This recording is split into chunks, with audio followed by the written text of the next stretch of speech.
कैसे हैं आप? अच्छे हैं, जैसे हैं। आप भी अनुराग के यहाँ गई थी? जी, उनकी माँ से मिली? जी। क्या हाल रहा वहाँ? वहाँ का हाल तो बिल्कुल ठीक नहीं है। हम अनुराग के माँ से मिले, बहन से मिले और वहाँ के हाल रही बात तो के लिए समर्थन में उतरे हैं जज सिंह अन्ना। वो भी जौनपुर में भूख हड़ताल पे बैठे थे कलेक्ट्री में। तो तमाम प्रशासनिक अधिकारियों के हाथ पांव फूलने लगे और आनन फानन उनके पास पहुंचे और उनको जो है अनशन को तोड़ाने का प्रयास किया। शायद सुनने में आ रहा है कभी अनशन तोड़े हैं कि नहीं तोड़े भी क्लियर नहीं है। तो बताइए, एक 70 साल का व्यक्ति जो है एक परिवार के न्याय के लिए अनशन पे बैठता है, इस पे क्या कहेंगी आप?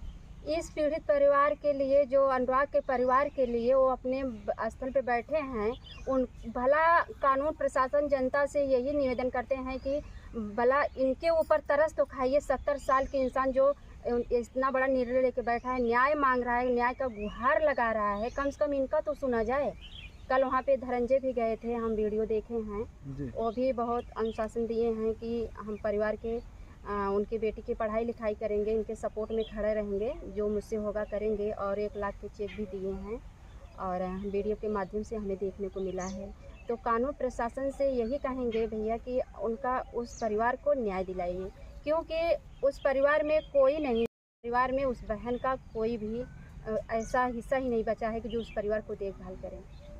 हम तमाम लोग गीत गा रहे हैं और ये भी अलग जगा रहे हैं। किसी न किसी तरह से अनुराग यादव की आवाज़ को उठाना चाहिए और जहां तक हो कि अनुराग यादव के परिवार को न्याय मिलना चाहिए। उस परिवार को न्याय मिलना चाहिए, क्योंकि आज उस परिवार को न्याय नहीं मिलेगा तो आए दिन न जाने कितने परिवार के साथ ऐसी घटनाएं होंगी और ऐसे अपराधी अगर मन बढ़ रहेंगे इस धरती पे, इस मन बढ़ई से मालूम नहीं कितने लोग को अभी बलि चढ़ाएंगे। क्योंकि जब अपराधी ऐसा अपराध करता है तभी करता है कि 1-2 बार वो ऐसा अपराध किया होगा, तभी आज उसका जो मनोबल है ना, मनोबल वो बढ़ता गया है। तभी सोचा होगा कि हम ऐसे काम किए हैं, यहाँ सक्सेस हो गए हैं, यहाँ भी सक्सेस हो जाएंगे।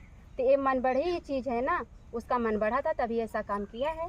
और उसके साथ अगर वो सज़ा नहीं हुआ, सज़ा क्या, उसको सीधा फांसी का सज़ा सुनाई जाए और उसको ऐसे जितने भी मनबढ़ लोग हों सबके साथ यही होना चाहिए, या इनको इनकाउंटर कर दिया जाए या तो फांसी दिया जाए। तभी तो अगर एक दूसरे के साथ ऐसा होगा, गलती करने वाले के साथ, अपराधी के साथ ऐसा होगा, तो इसके देखने से कई लोग सुधर सकते हैं। कहीं न कहीं एक नज़ीर बन जाएगा। बना है। आए दिन कहीं वो माँ रो रही है, कहीं वो माँ। अरे जाके उस माँ से पूछिए जो माँ इतनी पीड़ित में है, पीड़ित परिवार से पूछिए, जिसका जाता है उसके ऊपर क्या बीतता है। कहाँ सो रही है कानून शासन प्रशासन? न्याय दिलाएं। आज उसके पास तो कोई नहीं बचा है ना। जैसे कि अब वो माँ थी, 5 बहन थी, 5 बहन का एक छोटा भाई, अनुराग की बहन जब ये बात बोली तो हमको भी वहाँ रोना आ गया था। जब बोली कि खिलौना चला गया है और हम लोग, मेरा भाई 17 साल का हो गया था, हम लोग कभी खेत में काम भी नहीं करवाए थे। अपने हाथ में दिखाने लगे, देखिए मेरे हाथ में काला हुआ है, लेकिन हम अपने भाई से काम नहीं करवाते थे, हम लोग अपना खुद काम कर लेते हैं। तो वो बहन कैसे जिंदा है, वो माँ कैसे एक मुर्दा होकर भी जिंदा है, सोचिए पहले।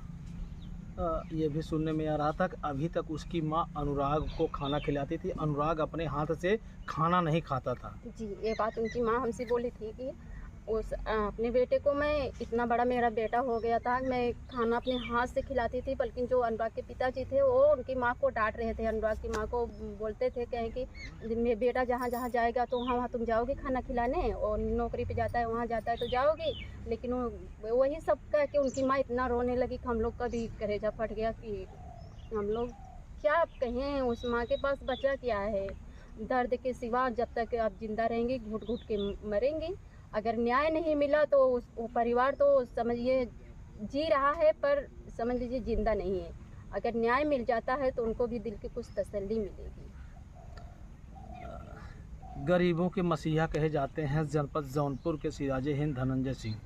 और लोग वहां पे जा कर के आवाज़ लगा रहे थे, सारे लोग आए हैं कि अभी गरीबों के मसीहा धनंजय सिंह कहाँ हैं। तो धनंजय सिंह के कानों में जब आवाज़ पहुंचती है तो वह भी अनुराग यादव के परिवार के दर्द को बांटने के लिए अनुराग यादव के घर पहुंचते हैं। तो ऐसे में ये देखने को मिलता है कि अभी तक जितने जितनी सहायता धनंजय सिंह ने अनुराग यादव के परिवार की है, जब से घटना घटी है तब से लेकर के अब तक की मैं बात कर रहा हूँ, उतनी मदद कोई और किया नहीं है। कोई नहीं किया है, क्योंकि वीडियो के माध्यम से हम तो गए थे, तभी एक ही बार अभी गए हैं, उसके बाद गए नहीं। और वीडियो के माध्यम से अभी जो धनंजय ने सहयोग किया है वैसा सहयोग अभी कोई नहीं किया है। अच्छा, बच्चियों को कोई आश्वासन भी दिए हैं? हाँ, आश्वासन दिए हैं कि आप पढ़ना चाहती हो तो आप पढ़िए, और आप खेलना चाहती है तो खेलिए, जो भी करेंगे सारा खर्चा मैं देखूँगा। खुद खर्चा देखेंगे? हाँ, खुद खर्चा देखेंगे। इतना ने अनुशासन उस परिवार के लिए वो धनंजय जी ने बोले हैं, बहुत बड़ी बात बोले हैं। कहीं न कहीं अगर देखा जाए तो जनपद जौनपुर में इकलौते ऐसे व्यक्ति हैं जो गरीबों के हित के लिए ही काम करते हैं। गरीबों के हित के लिए काम करते हैं, धनंजय को मानते हैं हम, और वहाँ के जो प्रधान जी हैं हम उनको भी। वीरेंद्र यादव।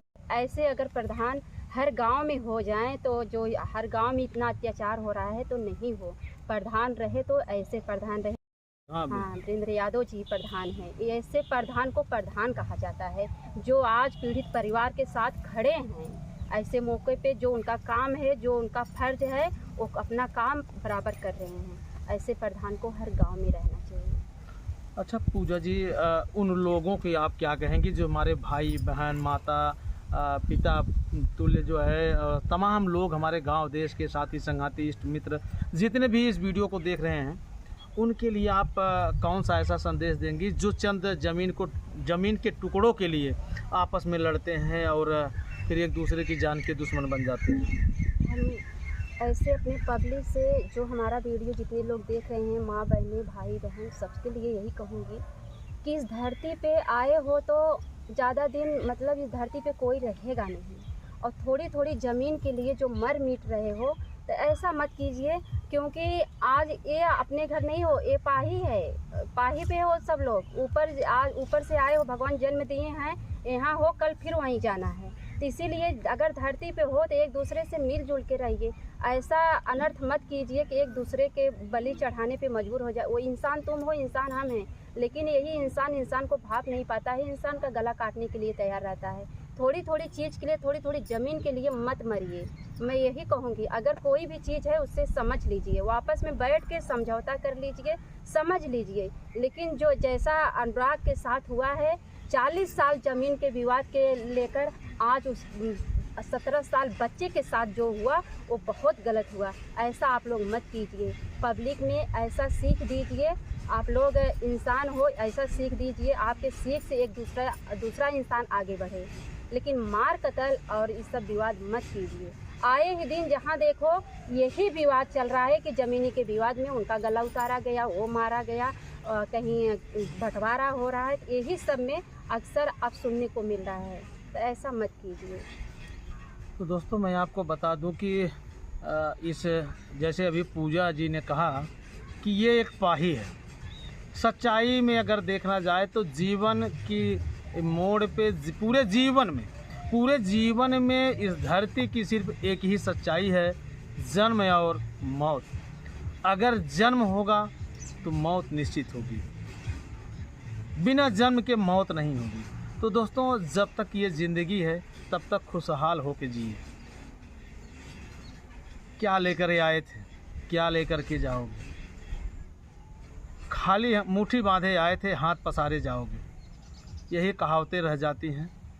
बाकी ये धरा यहीं की धरी रह जाएगी। भले ही कितनी भी शोहरत, कितने भी पैसे, कितने भी ऐशो आराम की ज़िंदगी आप बिता लो, लेकिन साथ में जाने वाला कुछ नहीं है।